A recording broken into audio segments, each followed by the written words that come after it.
Henrik here with Max and Neo. I'm actually driving to go visit Chaco, and Chaco was my first ever foster dog, and I never talked about how Max and Neo got started, and going to visit Chaco made me decide to record this video and tell this story about how I ended up starting Max and Neo. Max was my brother's Doberman, and Neo was my German Shepherd, and both of them actually passed away on the same day. It was February 20th, 2013. Neo passed away from old age. It was just his time, and Max had a heart complication, and it just happened to be on the same day that I had already scheduled it for Neo. And so he already had an appointment to go basically see the vet on that morning because he'd had trouble breathing the last couple days. And then I actually got a text from my brother that morning that Max had passed away in the middle of the night. So it was just one of those things that, just happened to be both at the same day. So anyway, after that happened, I wanted to actually do a little more traveling, so I never got another dog. And because every time I did travel, I always felt bad that my dog Neo was at home, or somebody was watching him and he was probably wondering where I was. And so I ended up not having a dog for about a year, and then somebody recommended that I foster a dog.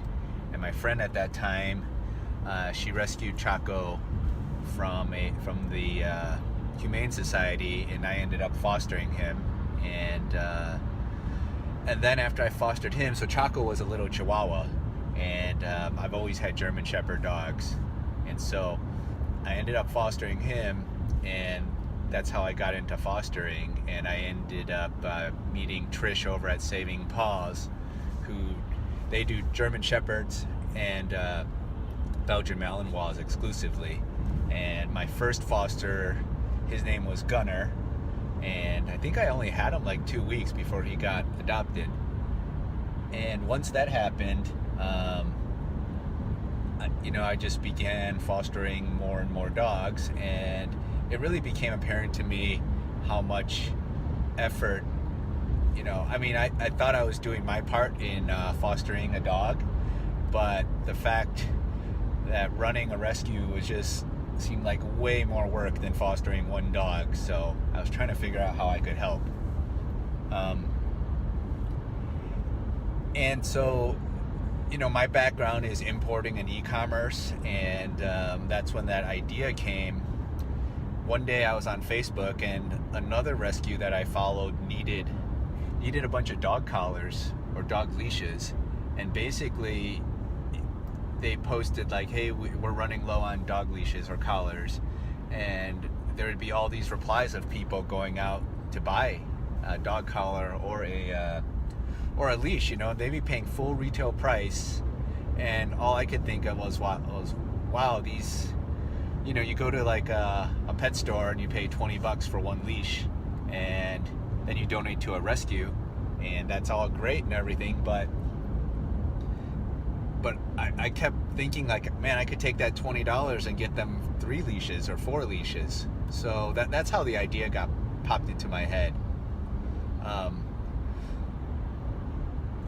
I thought about, there were a lot of things going through my head, like with donations, where I've always wanted to help a rescue, and part of me thought maybe I should just start a company that just donated money to rescues. But there are a lot of companies that say we donate 5% of the profits to rescues, or even 50% of the profits to rescues. And a lot of these companies, the thing that most people don't know is you can mess with your profit margin, so you end up donating a lot less than people think you're donating.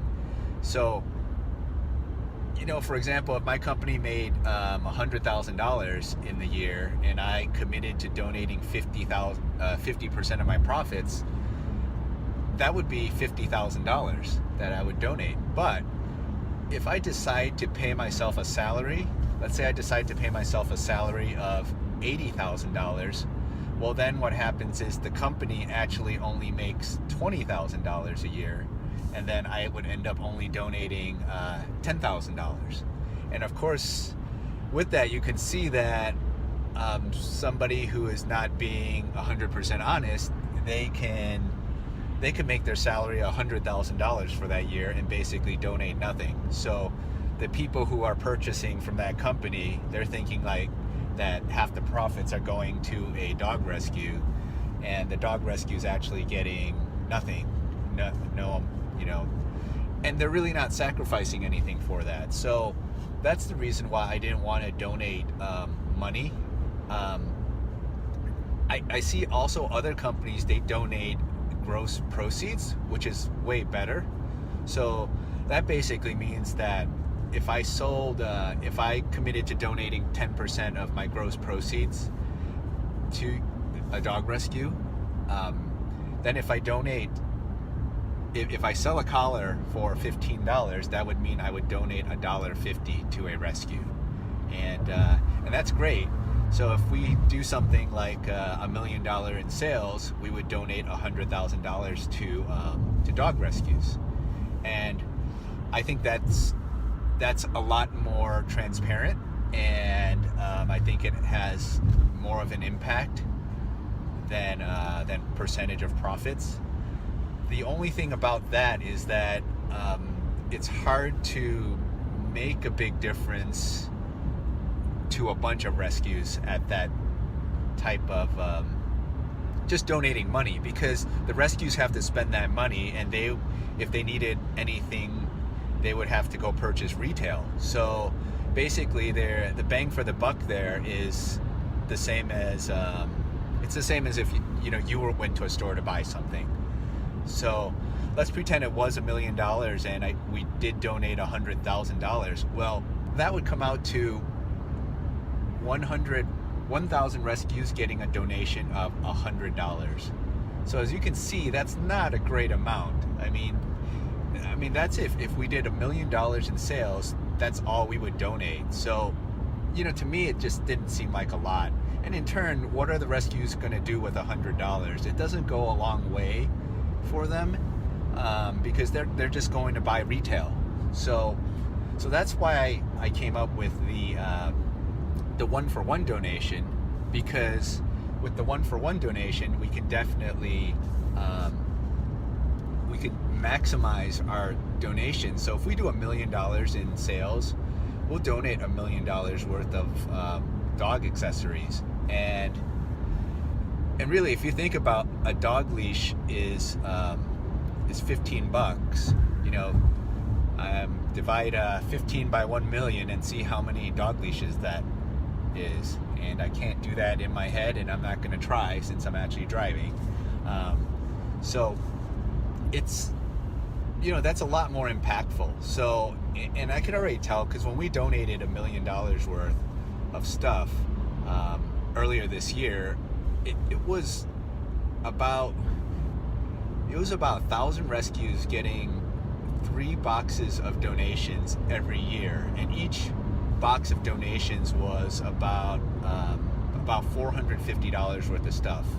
So basically, they were getting about $1,200 to $1,300 worth of stuff, and hold on a second, changing lanes, and they were getting that times 1,000 rescues, right? So that was a lot more impactful in my opinion, and that's why I went with the 1-for-1 donation versus any gross proceeds or percentage of profits and things like that. Some of you probably look at the prices of some of the things and are like, wow, how does that even make sense? The product must be cheap or something. But to be honest, the product is not cheap. We try to make, basically all our products are very high quality products. I don't skimp on any of the ingredients or cut corners on the quality.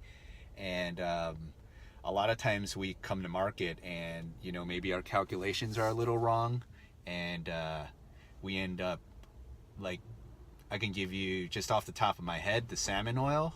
The salmon oil at $20 a bottle with a donation loses about $1 for every sale.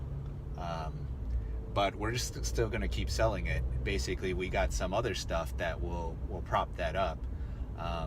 Hopefully, when we get to volume, we'll be able to be profitable on the salmon oil. But you know, just because it loses $1 for me doesn't mean I'm going to stop doing it, because I know that the dogs need the salmon oil. I really believe in it as a supplement, and that that the rescues need it. So I know it loses $1 now, but as soon as like our sales volume increases and I can get it made in bigger quantities, that it'll be profitable for us. But eventually we'll break even and start making some money on it, hopefully. So anyway, I'm actually here. I'm gonna see, I haven't seen Chaco in about 2 years, and so this will be really interesting to see if he recognizes me.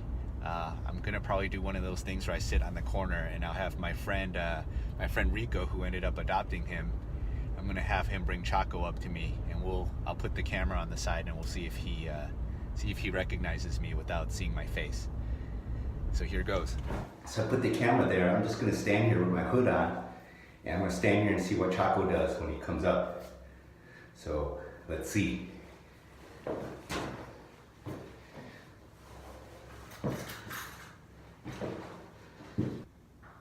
Oh, here it comes.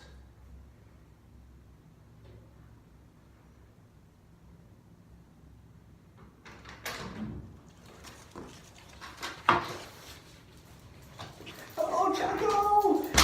Hey, you didn't bark at me. You did? Oh, no, Chaco. You didn't bark or growl at me. I know. Look at you. You passed the test. Little chunky now. Hi, Chaco. All right. You can bring in Dookie.